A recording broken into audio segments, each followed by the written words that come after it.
আজ অত্যন্ত খুশির দিন যে এতদিন পর আমাদের পুনম কুমার সাউ আমাদের বিএসএফ জওয়ান আটারি বর্ডার দিয়ে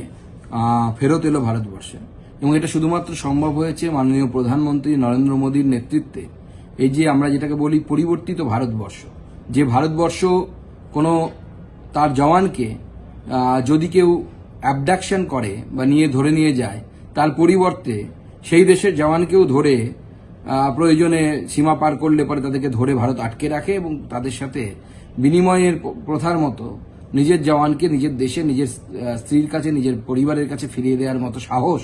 সেই ভারতবর্ষ রাখে। সেই জন্য ভারতবর্ষের প্রধানমন্ত্রী মাননীয় নরেন্দ্র মোদীকে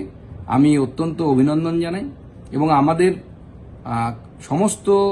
বিজেপির যারা কার্যকর্তা আছে, যারা প্রথম থেকেই পুনম শাহের পরিবারের সাথে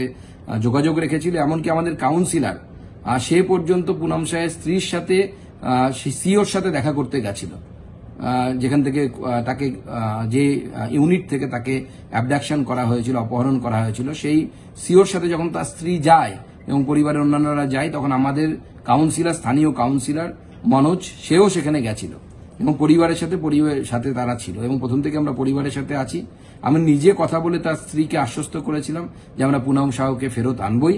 আজকে ফেরত এনেছে ভারতবর্ষের প্রধানমন্ত্রী নরেন্দ্র মোদীকে এবং আমাদের মাননীয় গৃহমন্ত্রী অমিত শাহজিকে আমি এর জন্য অসংখ্য অসংখ্য ধন্যবাদ জানাই।